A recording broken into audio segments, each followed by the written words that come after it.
اللہ اکبر اللہ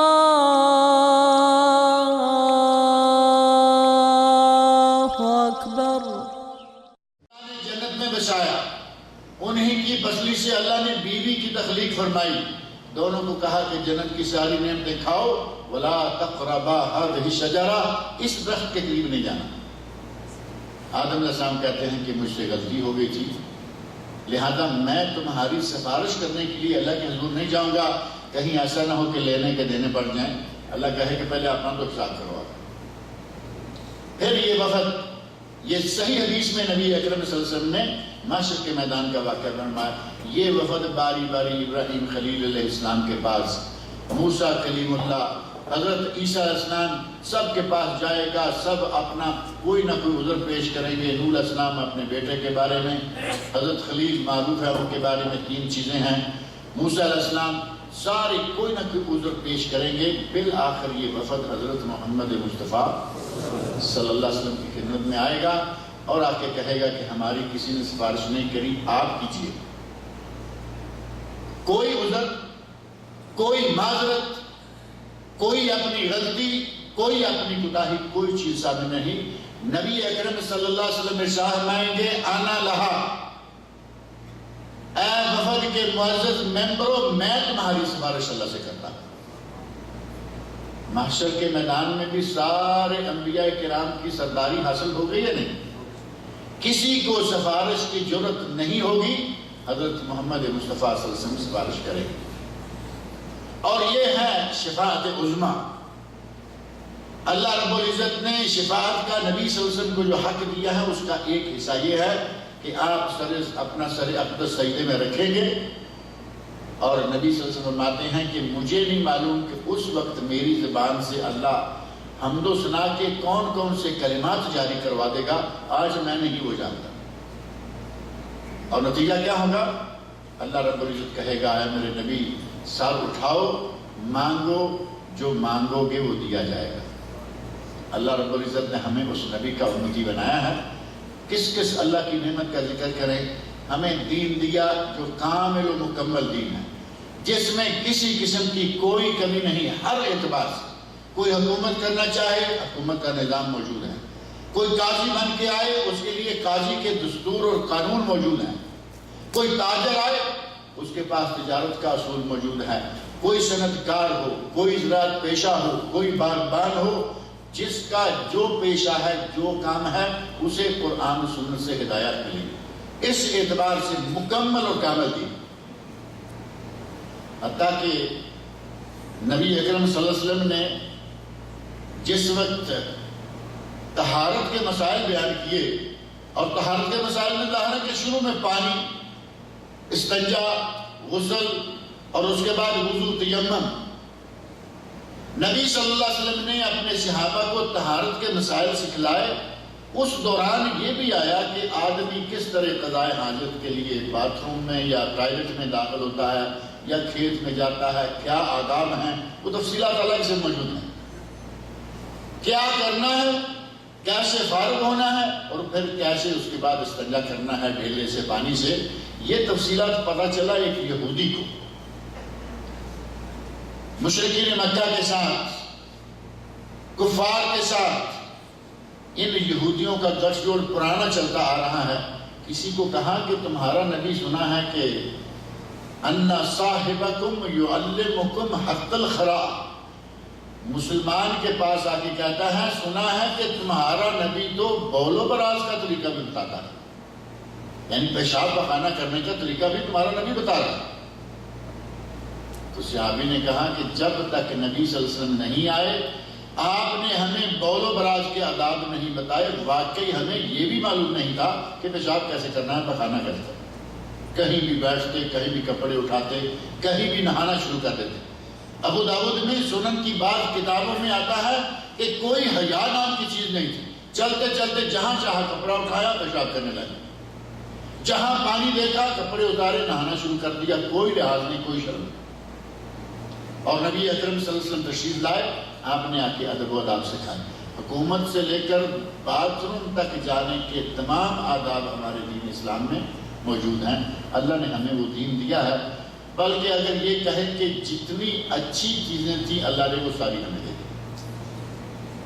جتنی جس چیز کو آپ کہیں نا خیر ہے، جس چیز کے ساتھ جس چیز کے تاریخ میں خیر کا لفظ آتا ہے وہ ہمارا مسلمانوں کا اللہ رب العزت نے ہمیں وہ عطا کر دیا۔ آپ اندازہ کر کے دیکھیں، ہفتے کے 8 دن ہیں، 7 دن ہیں، ان 7 دنوں میں سے سب سے افضل ترین دن کون سا ہے؟ جمعہ کا جو آج گزرا ہے، اور یہ کن کا ہے؟ مسلمانوں کا۔ خیر یوم طلعت علیہ الشمس یوم الجمعہ، صحیح حدیث میں نبی صلی اللہ علیہ وسلم فرماتے ہیں کہ سب سے بہترین دنوں میں سے جن پر کہ سورج طلوع ہوتا ہے، سب سے بہترین دن جمعے کا دن۔ یہودیوں کا کون سا دن تھا؟ یوم السبت، اصحاب السبت کے نام سے سورہ بقرہ میں واقعہ موجود ہے۔ یہودیوں کا ہفتہ، عیسائیوں کا اتوار، اور ان دونوں دنوں سے پہلے جمعہ آتا ہے۔ اللہ کے نبی فرماتے ہیں ہم آئے تو آخر میں، لیکن اللہ نے ہمیں دن پہلا دیا۔ ہم سب سے آخر میں آئے لیکن سب سے افضل دن اللہ نے ہمیں دیا۔ یہودیوں کو اللہ نے دن دیا، وہ اپنے دن کی قدر نہ کر پائے۔ عیسائیوں کو اللہ نے دن دیا، وہ اپنے دن کی قدر نہ کر پائے۔ اللہ نے ہمیں جو دن دیا، ہمیں اللہ نے اس کی قدر کرنے کی توفیق بھی عطا فرمائی۔ مسلمان جمعے کی تو قدر کرتے ہیں یا نہیں؟ جمعے کے لیے تیاریاں ہوتی ہیں، جمعے کے لیے آدمی وقت نکالتا ہے۔ یہ الگ بات ہے کہ ہمارے مسلمانوں میں سے ہمارے بھائی کچھ ایسے بھی ہیں کہ وہ پورے ہفتے کے پروگراموں میں سے کوئی نہ کوئی چیز پیچھے چھوڑ رہے ہوتے ہیں کہ یہ ویکینڈ میں جا کے کریں گے، اور وہ پھر کیا کرتے ہیں؟ جمعرات کو جیسے ہی پتہ چلا کہ اب ہماری چھٹی ہوگی، آگے جمعہ ہے، جمعہ چھٹی ہوگی، سارے کھیل تماشے جمعرات کی رات فجر کے قریب تک کھیلتے رہیں گے۔ فجر کا وقت آئے گا، اس کے بعد سو جائیں گے۔ جان بوجھ کر وہ اپنی نماز کو ضائع کر لیتے ہیں۔ ایسے بھی مسلمان ہیں، لیکن اللہ رب العزت نے لاکھوں کروڑوں مسلمانوں کو یہ توفیق دے رکھی ہے کہ وہ جمعے کی قدر کرتے ہیں۔ بہترین دنوں میں سے دن ہمارا، اعلیٰ نبیوں میں سے نبی ہمارا، پہلی تمام کتابوں میں سے اعلیٰ ترین کتاب ہماری قرآن کریم، اور خیر الہدی ہدی محمد صلی اللہ علیہ وسلم۔ فرمایا کہ بہترین طریقہ حضرت محمد صلی اللہ علیہ وسلم کا طریقہ ہے، اللہ رب العزت نے وہ بھی ہمیں عطا فرمایا۔ جس بھی بہترین چیز کا نام لیں گے وہ مسلمانوں کا ہے، اور اللہ رب العزت نے ہمارے ساتھ جن انعامات کا سلوک کیا ان میں سے ایک یہ بھی کہ تھوڑی سی مدت پائیں، تھوڑی سی مدت میں تھوڑا سا عمل کریں تو ان کو ثواب بے شمار دے کر پہلی امتوں کے برابر بلکہ ان سے بھی آگے نکال دیں۔ مسلمانوں کی امت اسلامیہ کی عمر کا حساب معلوم ہے۔ نبی صلی اللہ علیہ وسلم ارشاد فرماتے ہیں اعمار امتی بین 60 و 70، میری امت کی عمریں 60 اور 70 سال کے درمیان رہتی ہیں، اور یہ بات ہمارے مشاہدے میں آ رہی ہے۔ 60-70 کے درمیان ایکسپائر ہوتے جا رہے ہیں لوگ۔ آپ نے ارشاد فرمایا بہت تھوڑے لوگ ہوں گے جو 70 سے آگے جائیں گے، اور واقعتاً ہمارے دیکھنے میں آتا رہتا ہے 60 سال کا فوت ہو گیا، 62 63 64 65 70، معاملہ ختم۔ اور گنتی کے لوگ ہوتے ہیں جو 100 کے قریب جائیں، اور پاکستان میں، انڈیا میں، حتیٰ کہ دنیا کے کونے کونے میں اگر کوئی 100 سے آگے جا کے مرتا ہے عموماً اس کی خبر اخبارات میں آئی ہوئی ہے، کیونکہ کہیں کہیں کوئی آدمی ایسا ہوتا ہے۔ پہلی امتوں نے بڑی لمبی عمریں پائیں۔ حضرت نوح علیہ السلام نے صرف 950 سال تقریریں کی، وعظ کیا، دین کی خدمت کی، اور ظاہر ہے کہ وہ پیدا ہوتے ہی تو یہ خدمت شروع کر نہیں کی ہوگی۔ 950 سال، تو اس کا معنی یہ کہ پہلی امتیں سینکڑوں سال کی عمروں والی تھی، اور نبی صلی اللہ علیہ وسلم کی امت 60 اور 70۔ اب وہ لوگ اگر راتوں کو قیام کرتے ہوں گے، وہ لوگ فرائض ادا کرتے ہوں گے، وہ لوگ نوافل ادا کرتے ہوں گے، اتنی لمبی عمر میں عمل کا کتنا بڑا ڈھیر لگا لیتے ہوں گے۔ اور جب ہماری باری آئی تو 60-70 سال، ان میں سے بھی پہلے 15 سال جو بلوغت سے پہلے کے ہیں ان کو نکال لیں تو پیچھے کیا بچے گا؟ لیکن اللہ رب العزت نے ہمیں ایک ایسی نعمت سے نواز دیا کہ اگر تھوڑی سی توجہ دیں تو ہر سال 100 سال کے قریب عمل کا ثواب آپ کو ملتا رہے گا۔ ہر سال 100 سال کے قریب عمل کرنے کا ثواب ملتا ہے۔ اگر آپ 5-10 سال کوشش کر کے یہ کام کر لیں تو کیا خیال ہے 1000 سال جینے والے سے زیادہ نہیں آپ نکل جائے آگے۔ اور وہ موسم جس موسم میں یہ کام ہے وہ موسم اب آپ کے ساتھ پہ آ چکا ہے۔ آج 15 نکل گئے، یہاں پاکستان انڈیا میں 15 شروع ہو گئی۔ ابھی آج سارا دن، کل پچھلے دنوں میں وہاں کے مسائل میں ہیں وہ چل رہے ہیں، ان کی تفصیلات آپ سنتے رہے ہوں گے۔ وہاں شبرات کا موسم ہے، حلوے کی رات ہے، وہاں جو کچھ ہو رہا ہے ہمیں اس سے اب اس وقت کوئی غرض نہیں ہے۔ ہم نے یہ دیکھنا ہے کہ اللہ رب العزت نے اس چھوٹی سی عمر والی امت کو کیسے نوازا۔ قرآن کریم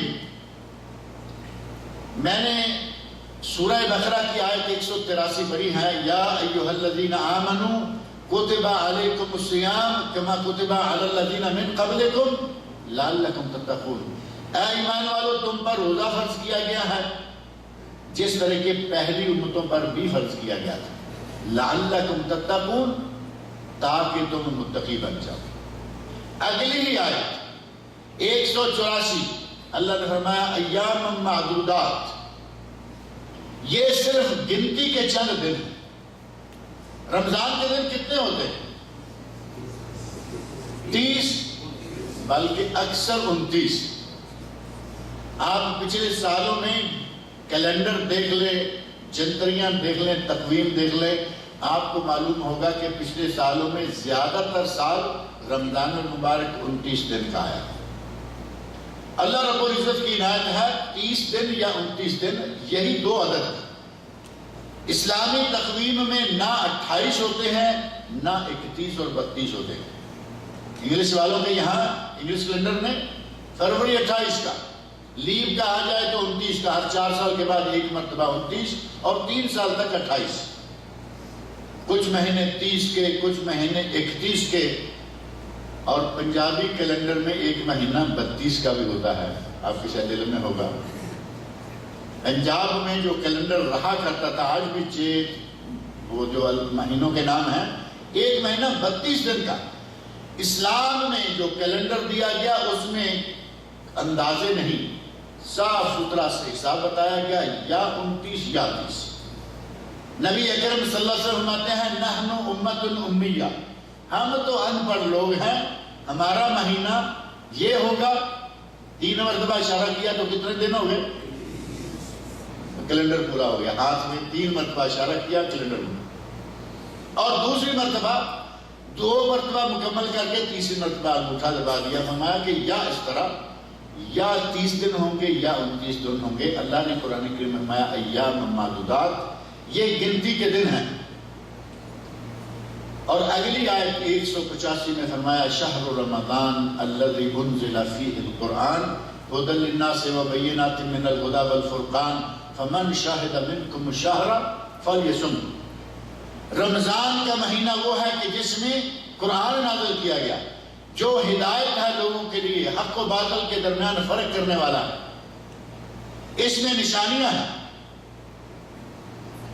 اور یہ قرآن کے نزول کا مہینہ، ماہ رمضان، ماہ قرآن، اس ماہ قرآن میں ایک رات، نبی اکرم صلی اللہ علیہ وسلم نے فرمایا ایک رات ہے۔ قرآن کریم میں اللہ رب العزت نے فرمایا وہ ایک رات ہے۔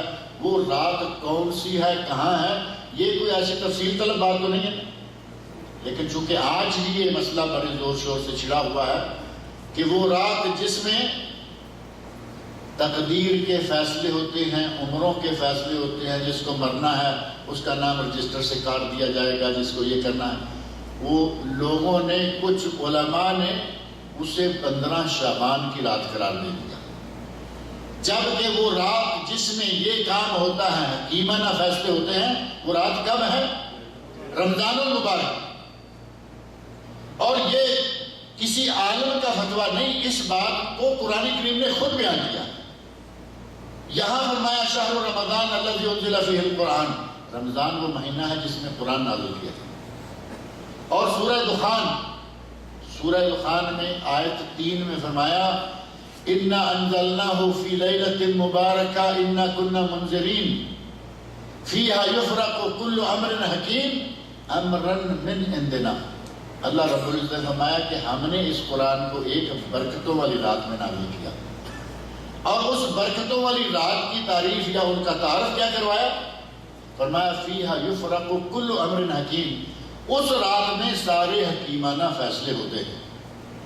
کس کو مر جانا ہے اگلے سال کے دوران، کس کے یہاں اگلے سال کے دوران بچہ پیدا ہوگا، کس کو کیا رزق ملے گا، کس کو کیا کرنا ہے، یہ اس رات میں ہوتا ہے جس رات میں قرآن نازل ہوا۔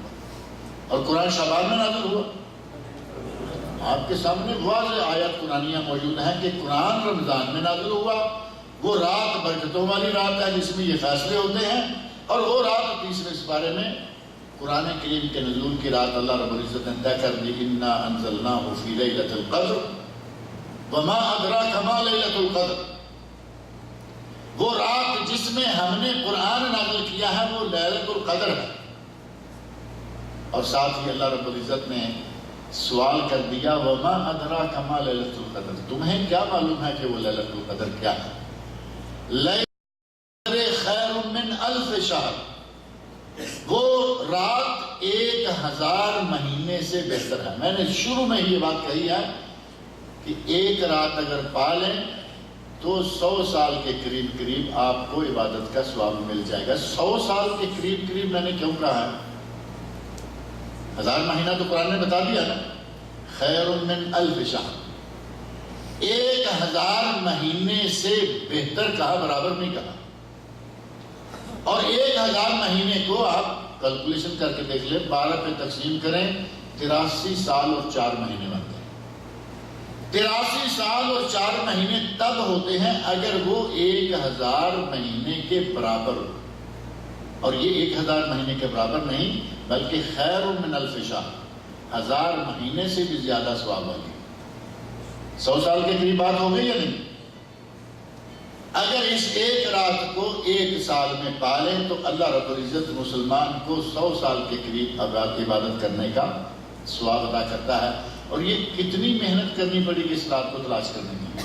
پورے مہینے میں کہا گیا، پورے مہینے میں نہیں ہے، آخری عشرہ۔ اور نبی صلی اللہ علیہ وسلم نے ہمیں اور آسانی کر دی کہ آخری عشرہ کے پورے 10 دن بھی نہیں، 10 راتیں نہیں بلکہ ان میں سے پھر 5 راتیں، 21، 23، 25، 27 اور 29، ان 5 راتوں میں سے کوئی ایک رات ہے۔ اب پورے سال میں اللہ رب العزت نے معاملہ کو کھلا چھوڑے رکھا، لیکن اس ایک رات کی تلاش آپ کے لیے 100 سال کی عبادت کے برابر۔ تو کیا یہ سودا کوئی مہنگا ہے؟ ایک رات جاگ کر اللہ کے لیے 100 سال کی عبادت کا ثواب حاصل کرنے، بڑا ہی آسان کام۔ راتیں ہم بہت جاگتے ہیں، کیرم کھیلنے میں جاگتے ہیں، فلمیں دیکھنے میں جاگتے ہیں، ڈرامے دیکھنے میں جاگتے ہیں، کھیلوں میں جاگتے ہیں، لیکن اللہ کی خاطر صرف ایک رات ہی جاگیں تو ہمیں 100 سال کے قریب عمل کرنے کا ثواب ملتا ہے۔ وہ مہینہ آپ کے سامنے ہے، بالکل قریب آ چکا ہے۔ اللہ رب العزت نے اس مہینہ میں ہمارے لیے بہت ساری خیرات جمع کر دی۔ اسے نیکیاں جمع کرنے کا سیزن کہہ لیں، خیرات کا موسم کہہ لیں۔ رمضان کا مہینہ سیزن ہے، خیرات کا موسم ہے، نیکیاں جمع کرنے کا ایک بہت بڑا بزنس مین موسم دیکھتے ہیں نا۔ رمضان میں دنیاوی بزنس بھی ہو رہا ہے۔ آپ کو معلوم ہے آج کل سٹوروں میں چیزیں ڈالی جانے کا، رمضان آنے والا، اور جو نیک لوگ ہیں ان کے لیے اللہ نے نیکیاں جمع کرنے کا سیزن بھی اسے بنایا۔ اور اس مہینے میں اللہ مسلمانوں کو کتنا اور کس انداز سے نوازتا ہے اس کا اندازہ آپ اس سے کر سکتے ہیں۔ نبی اکرم صلی اللہ علیہ وسلم ارشاد فرماتے ہیں اذا دخل رمضان، جب رمضان آ جائے فتحت ابواب الجنہ، جنت کے دروازے کھول دیے جاتے ہیں۔ کوئی چھوٹا سا انعام ہے؟ رمضان کا مہینہ آئے تو جنت کے دروازے کھول دیے جاتے ہیں.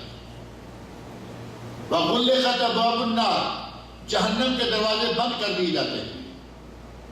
وَسُلْسِلَتْ مَرَدَتُ الشَّيَاطِينِ، اور جو بڑے بڑے شیطان ہیں ان کو زنجیروں میں قید کر دیا جاتا ہے. ہمارے لیے فائدہ ہے یا نہیں اس میں؟ ایک تو یہ کہ جنت کے دروازے کھل گئے. اگر کوئی مسلمان موحد ہے، دیندار ہے، خاتمہ بالخیر ہو رہا ہے، رمضان مبارک میں فوت ہو جاتا ہے، اللہ رب العزت نے اس کے لیے جنت کا دروازہ کھلا.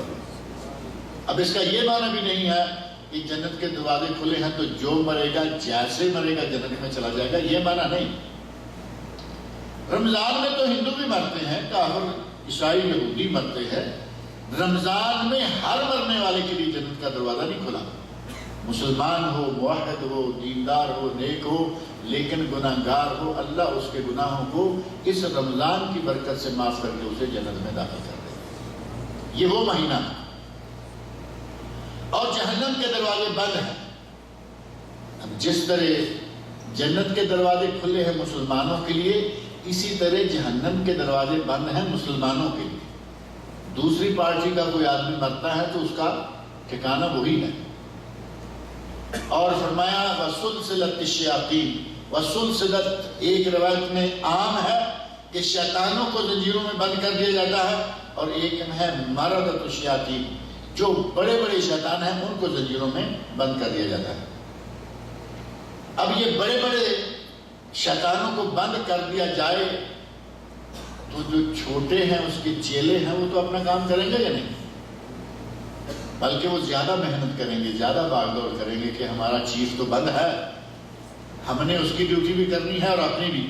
عام ہمارے یہاں پاک و ہند میں سیاستدانوں کے یہاں مشہور ہے کہ جب بڑے لیڈر کو جیل میں بند کر لیں تو چھوٹے تیز ہو جاتے ہیں، اور سیکنڈ لائن کے لیڈروں کو بھی پکڑ لیں تو تھرڈ لائن والے تو پھر دن رات ایک کر دیتے ہیں، کیونکہ انہوں نے اپنے لیڈروں کو چھڑانا بھی ہوتا ہے اور اپنی جماعت کو آگے بڑھانا بھی ہوتا ہے.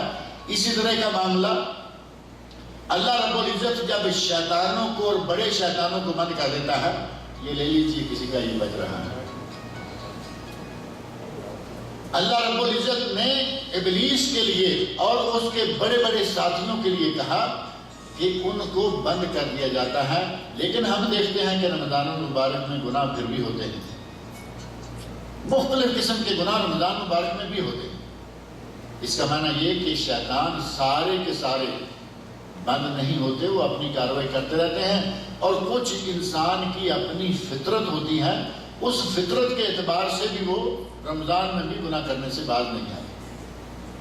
اور رمضان المبارک میں آج نہیں بہت پہلے گناہ کا وجود موجود رہا ہے، حتیٰ کہ صحیح بخاری شریف میں واقعہ موجود ہے.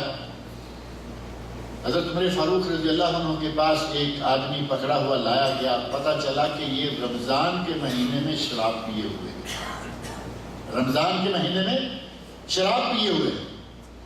حضرت عمر فاروق رضی اللہ عنہ نے اسے کوڑا مارا اور کہا ویلک، تیرا ستیہ ناش ہو جائے. وَالصِّبْيَانُ صِيَامٌ، ہمارے تو بچوں نے بھی روزے رکھے ہیں اور تو ہٹا کٹا ہو کر نہ روزہ رکھے ہوئے ہے بلکہ الٹا تو شراب بھی پی رہا ہے. گناہ رمضان میں بھی ہوتا ہے. اور حضرت عمر فاروق رضی اللہ عنہ کے اس ارشاد میں ویلک، تیرا برا ہو، تیرا ستیہ ناش ہو. وَالصِّبْيَانُ صِيَامٌ، ہمارے تو بچے بھی روزہ رکھے ہوئے. صحابہ کرام رضی اللہ عنہ کے عمل مبارک سے یہ اندازہ ہوتا ہے کہ وہ اپنے بچوں کو روزہ رکھانے کی ترغیب دیا کرتے تھے.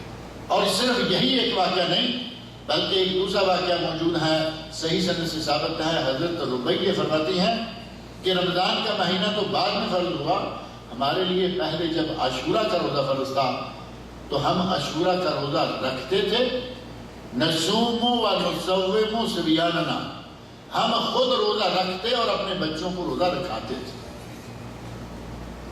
اور بچے کتنی عمر کے ہوتے تھے؟ کہتی ہیں کہ جب عصر کا وقت ہوتا تو بچے رونا شروع کر دیتے، بھوک سے بلبلانے لگتے، انہیں بھوک لگ جاتی.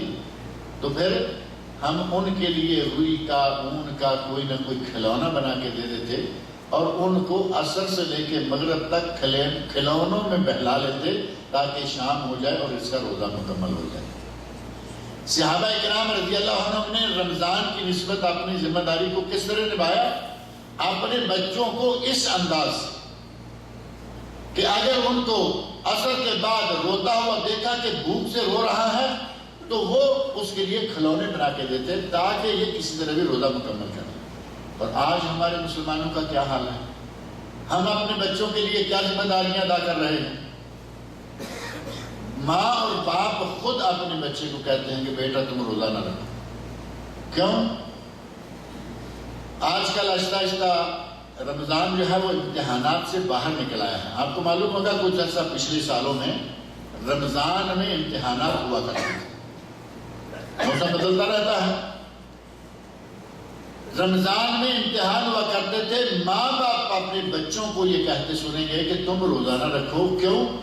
تمہارا صبح امتحان ہے، تم سے صحیح لکھا نہیں جائے گا، تم سے صحیح پڑھا نہیں جائے گا۔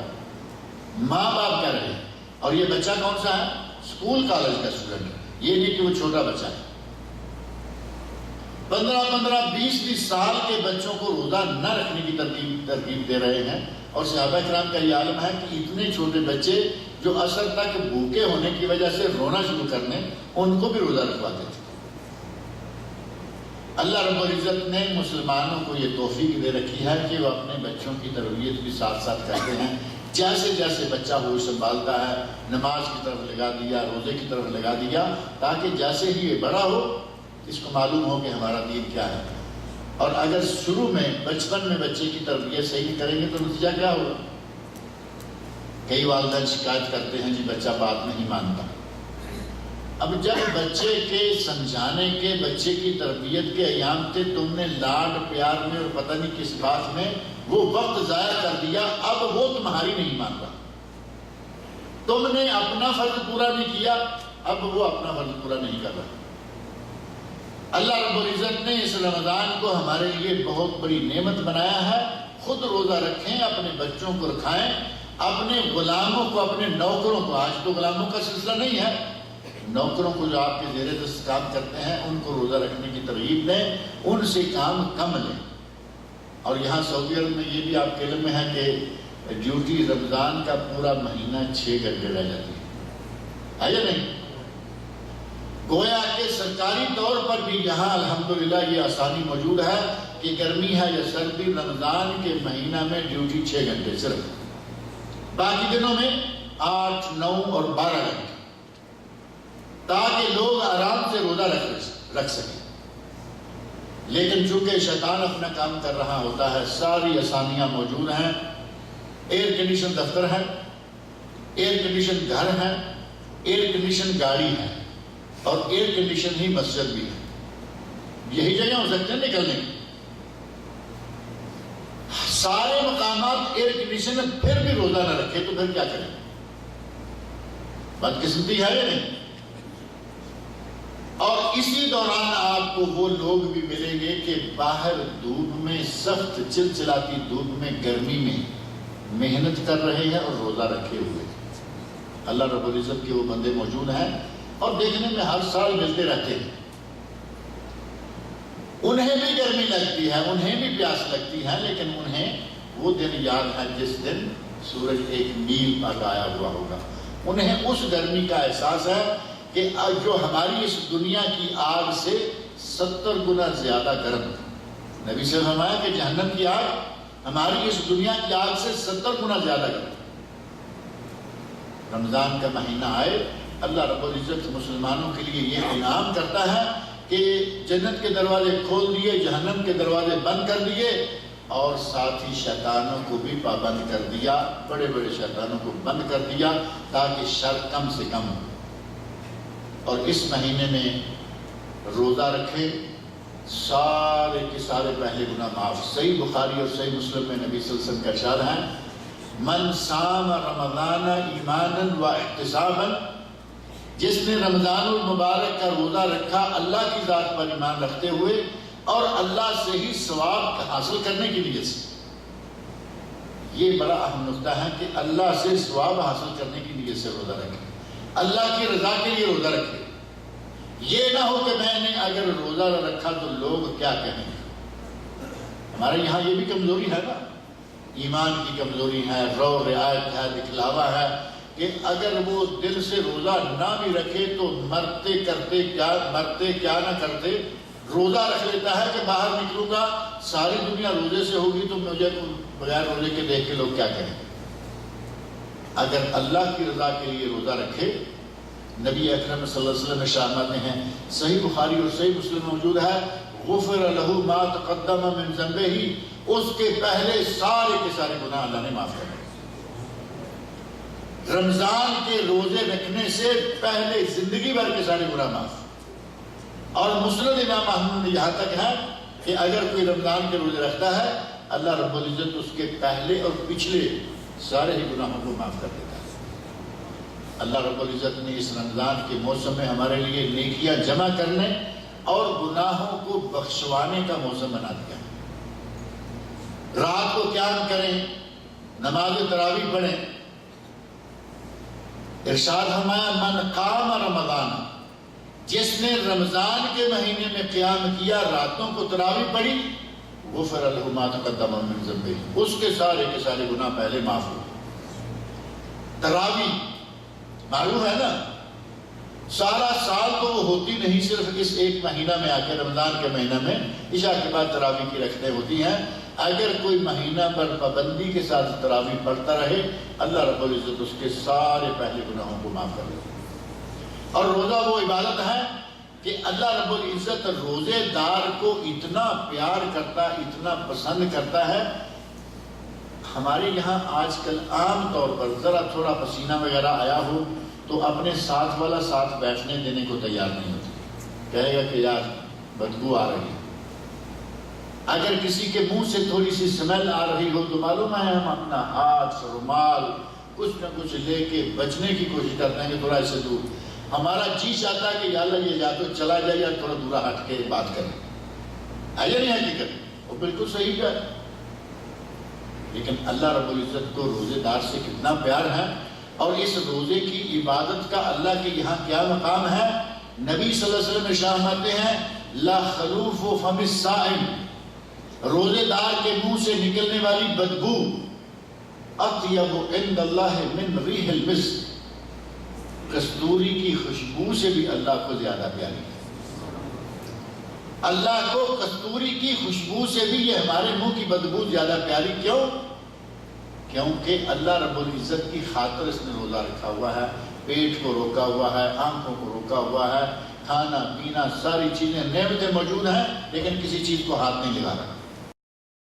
اللہ رب العزت اس کی قدر کرتے ہوئے فرماتے ہیں کہ اللہ کو روزے دار کے منہ کی بدبو کستوری کی خوشبو سے بھی زیادہ پسند ہے۔ اس سے بڑھ کر کسی روزے دار کا مقام اور کیا ہو سکتا ہے کہ اللہ کو اس کی بدبو بھی اتنی پسند آئے، اور اگر وہ بدبو سے بچے کوشش کرے، مسواک وغیرہ کر کے رکھے تاکہ کم از کم بدبو بنے، تو اللہ کو انشاءاللہ اور بھی زیادہ پیارا ہوگا۔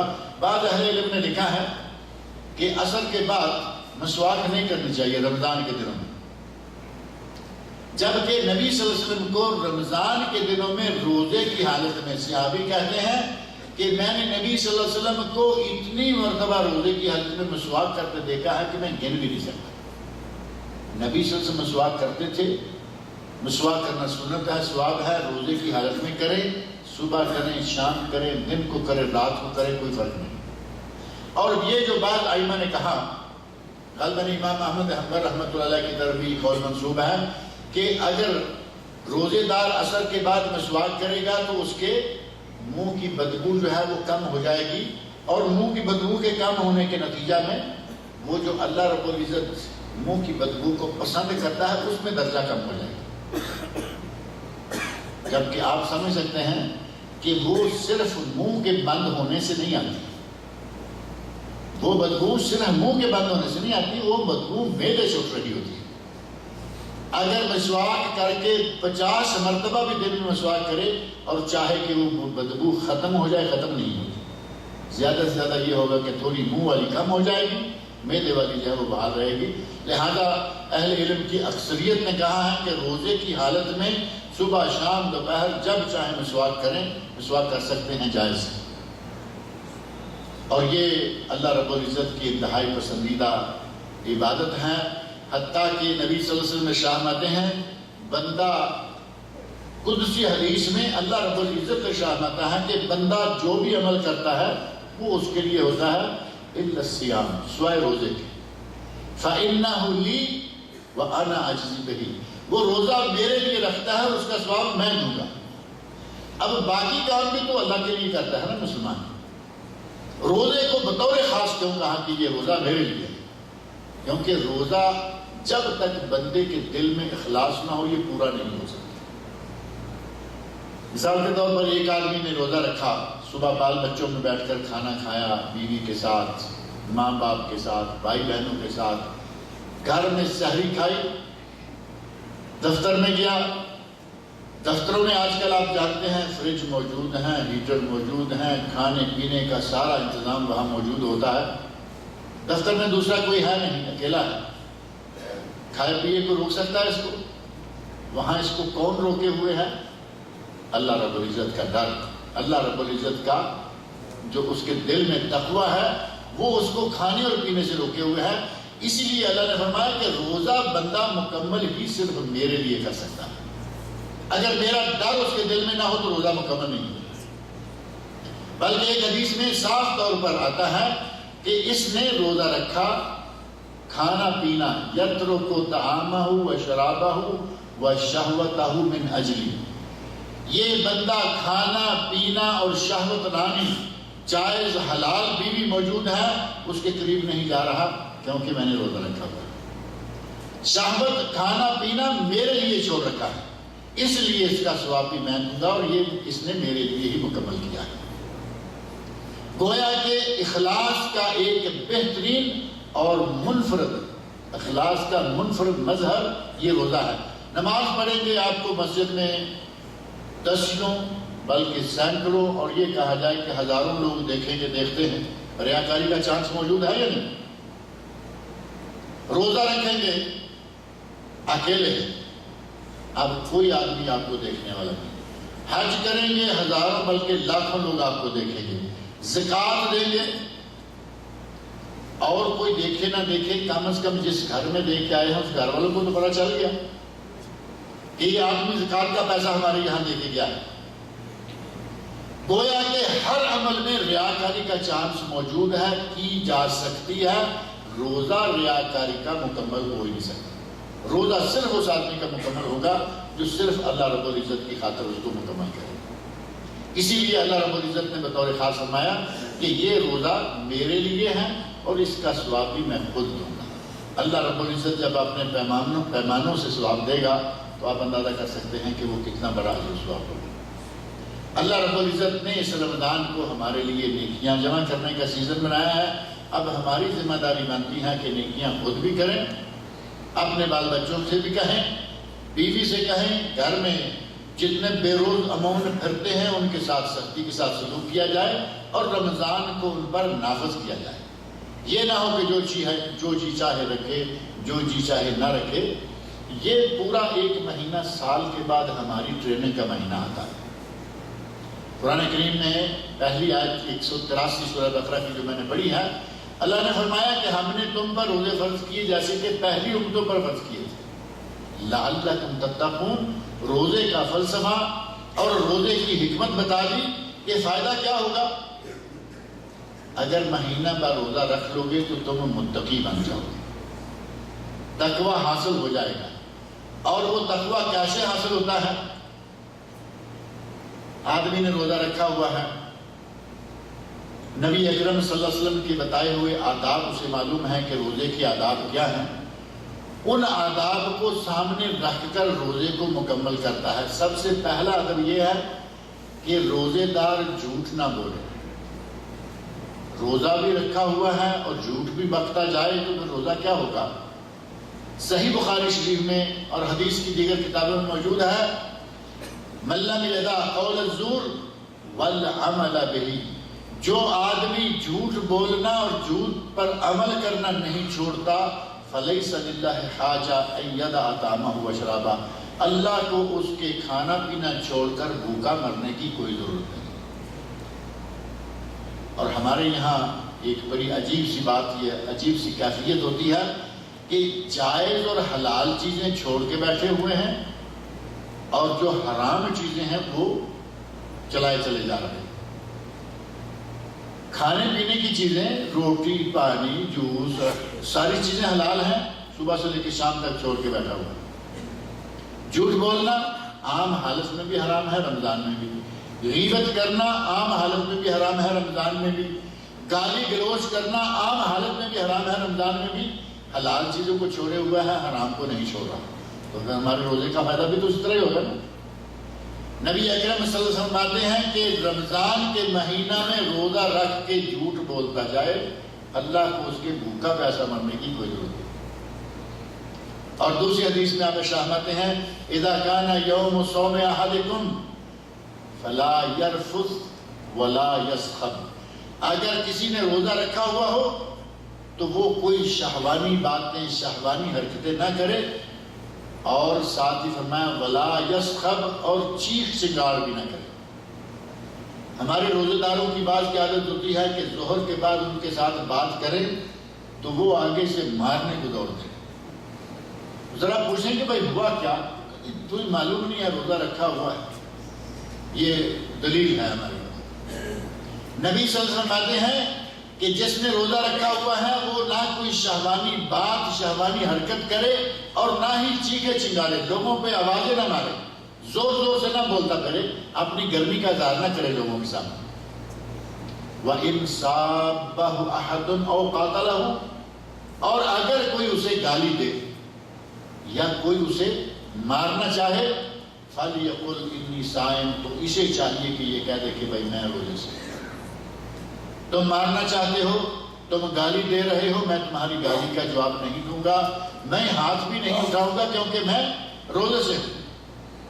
یہ کیوں کہا کہ میں روزے سے؟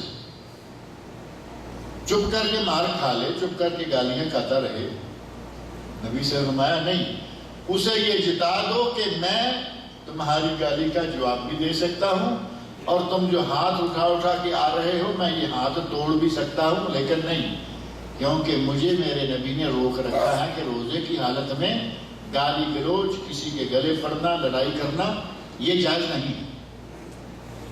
یہ اسلام کی تعلیم ہے، تاکہ یہ نہ سمجھے کہ میں کمزور ہوں، میرا خاموش رہنا میری بزدلی نہ سمجھے، میں روزے کے ادب کی خاطر خاموش ہوں، ورنہ میں ان کا جواب پتھر سے دے سکتا ہوں۔ اور اسلام وہ دین ہے کہ جس دین نے عیسائیت کی طرح یہ نہیں کہا کہ اگر کوئی آپ کو ایک گال پہ تھپڑ مارے تو اس کے آگے دوسرا گال کر دو، یہ تعلیمات آپ نے پڑھی ہوگی، انجیل کے بعد اخبارات نقل کرتے رہتے ہیں۔ اسے اپنے طور پر بڑا چڑھا کے پیش کیا جاتا ہے کہ لو جی دیکھو کتنا علم، کتنی بردباری۔ اسلام کو یہ علم پسند نہیں ہے۔ اسلام نے فرمایا النفس بالنفس، آپ پر کوئی ظلم کرے جان کے بدلے میں جان لے سکتے ہیں، دانت کے بدلے میں دانت، آنکھ کے بدلے میں آنکھ، اور زخم کے بدلے میں زخم معاف کر دیں تو تمہاری مرضی۔ اسلام وہ دین ہے کہ وہ عزت نفس کے ساتھ دنیا میں جینا سکھاتا ہے، لیکن اپنی مرضی سے معاف کر دیں تو وہ ایک الگ بات ہے۔ اس آدمی کو بتا دیں کہ میں گالی کا جواب بھی دے سکتا ہوں، تمہیں تمہارے ہاتھ کو بھی روک سکتا ہوں، لیکن میں خاموش ہوں صرف اس لیے کہ میں نے روزہ رکھا ہوا ہے۔ گویا کہ روزے کی حالت میں جھوٹ نہیں بولیں گے، روزے کی حالت میں گالی گلوچ نہیں کریں گے، روزے کی حالت میں مار پیٹ نہیں کریں گے۔ اگر ان سارے آداب کو آپ نے اچھی طرح مہینہ بھر اپنائے رکھا، ایک بہترین کورس ہو جائے گا، ایک بہترین ٹریننگ ہو جائے گی کہ اگر پورا مہینہ ہم جھوٹ بولے بغیر بچ سکتے ہیں تو اگلے مہینوں میں نہیں بچ سکتے۔ مہینہ ہمارا کاروبار جھوٹ بولے بغیر چل سکتا ہے، اگلے مہینوں میں انشاءاللہ چلے گا۔ گویا کہ اللہ رب العزت نے سال کے بعد ایک مہینہ ہمارے لیے یہ ٹریننگ کورس رکھا ہے، اور اس ٹریننگ کورس کا 2 لفظوں میں اللہ رب العزت ذکر فرما دیا، لعلکم تتقون، تاکہ تم متقی بن جاؤ۔ روزہ رکھنے سے آدمی اسی طرح متقی بنتا ہے کہ جھوٹ چھوٹ جائے گا، غیبتیں چھوٹ جائیں گی۔ روزہ تو صرف کھانا پینا چھوڑنے کا نام تو نہیں ہے نا، روزے کے سارے آداب پورے کریں، آنکھوں کا روزہ ہو، کانوں کا روزہ ہو۔ بعض لوگ روزہ رکھتے ہیں ٹیلی ویژن لگایا بیٹھ گئے، جیسی کیسی فلم آ رہی ہے کچھ ایسے ہیں کہ وہ باقاعدہ اپنا ویڈیو کاپی کوئی نہ کوئی لگا دیں گے، ویڈیو کیسٹ لگا دیں گے اور پوچھیں کہ بھائی روزے کی حالت میں نہیں، ٹائم پاس کر رہے ہیں، ٹائم پاس کر رہے ہیں۔ حالانکہ روزے کی حالت میں اس طرح کی گندی اور لچر قسم کی فلمیں دیکھنا یہ ٹائم پاس نہیں ہو رہا، یہ تو روزہ ہی پاس ہو جائے گا، روزہ ہی پاس ہو جائے گا، کیونکہ نبی اکرم صلی اللہ علیہ وسلم فرما رہے ہیں فَلَيْسَ لِلَّهِ حَاجَةٌ أَن يَدَعَ طَعَامَهُ وَشَرَابَهُ، روزہ رکھے جھوٹ بولتا چلا جائے، اس اللہ کو اس کے روزہ کھانا پینا چھوڑنے کی اور چھوڑ کر بھوکا مرنے کی اللہ کو اس کی کوئی ضرورت نہیں ہے۔ یعنی روزے کے آداب کا سب کا خیال رکھے، روزہ رکھے۔ اللہ رب العزت وہ سیزن ہمارے سامنے لے آیا ہے، اپنی اپنی ذمہ داریاں ہر شخص محسوس کرے، وہ گھر کا سربراہ ہے گھر والوں کو روزہ رکھوائے، وہ کمپنی میں ہے اپنے جتنے زیر دست لوگ ہیں ان سب کے ساتھ تعاون کرے، جتنا ہو سکے ان کے ساتھ تعاون کرے کہ وہ روزہ رکھ سکیں اور اللہ رب العزت سے اجر و ثواب پائے۔ اور اجر و ثواب بھی تھوڑا سا نہیں، ایک رات اسی مہینے کی 1000 مہینے سے بہتر، اس ایک رات کی عبادت کا ثواب سارے کے سارے پہلے گناہ اللہ تعالیٰ معاف کر دیتا ہے۔ رمضان کا مہینہ تو آتا ہی ہمارے گناہوں کو جلانے کے لیے، بلکہ اہل لغت نے لکھا ہے کہ رمضان کی مادہ را میم اور ضاد جس کو روٹس آف ورڈز کہا جاتا ہے، کہ الفاظ کے روٹس جو ہیں، جو جڑیں ہیں، وہ رمضان کی جڑیں 3 حرف ہیں، را میم اور ضاد۔ رمض یا الرمز عربی زبان میں اس کا معنی ہوتا ہے جلا دینا، اور رمضان کو رمضان کیوں کہا گیا کہ یہ بندے کے گناہوں کو جلا دیتا ہے، گویا کہ گناہوں کو جلانے، گناہوں کو ختم کرنے کا مہینہ اب آپ کے سامنے آ گیا ہے۔ اگر یہ روزہ رکھیں تو آپ نہ صرف یہ کہ یہاں دنیا میں گناہ بخشے جائیں گے، اللہ رب العزت کے آپ VIP مہمان ہو جائیں گے۔ صحیح حدیث بخاری اور مسلم کی حدیث میں یہ بات موجود ہے کہ قیامت کے دن اللہ رب العزت روزے دار کو VIP کے انداز سے جنت میں داخل کرے گا۔ صحیح بخاری صحیح مسلم، ان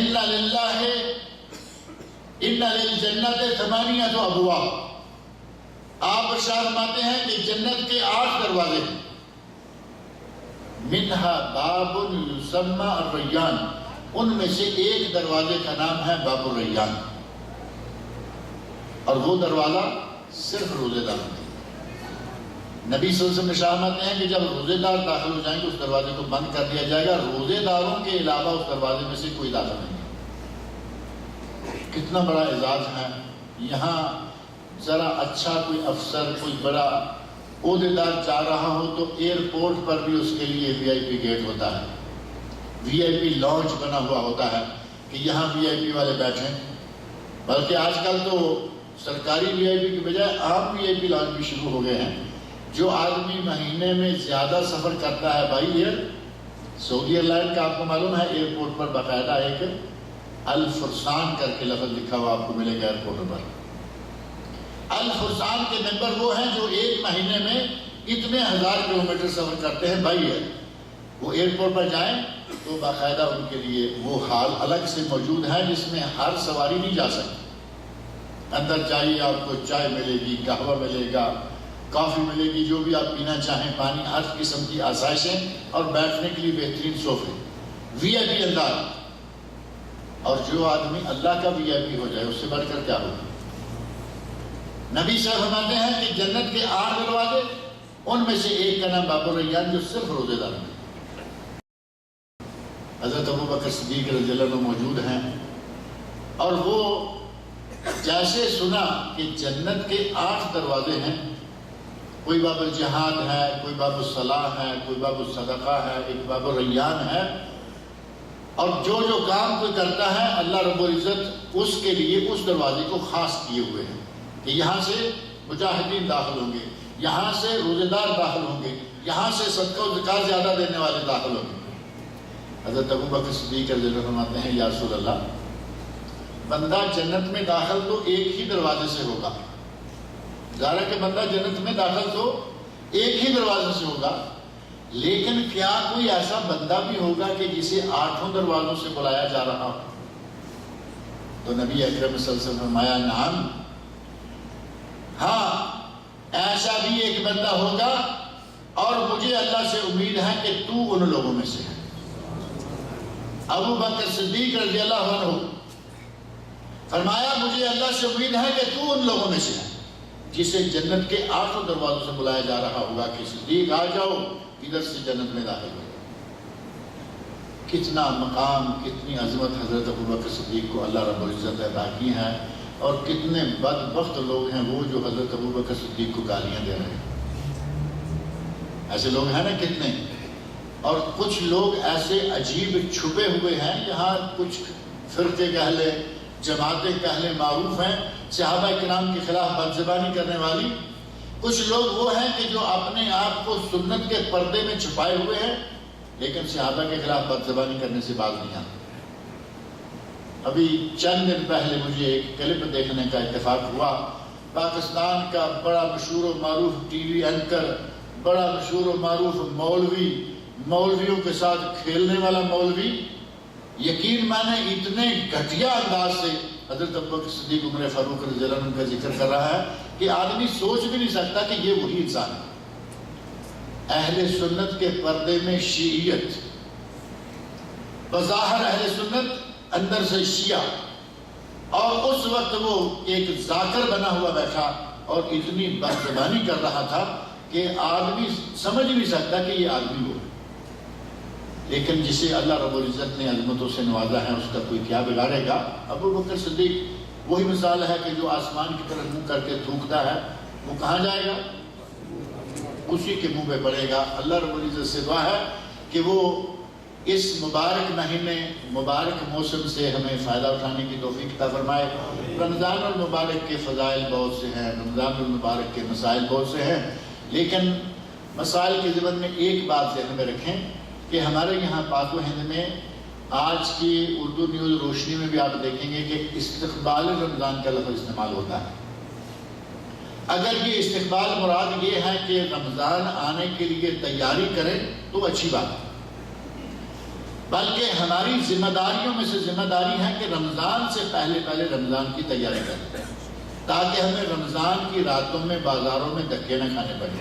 آپ دیکھ رہے ہیں رمضان میں چاند رات، عید رات، آخری عشرہ، جو انتہائی مبارک راتیں ہیں، جن میں سے ایک لیلۃ القدر ہے، ساری رات بازاروں میں گھومتے گزر جاتی ہے۔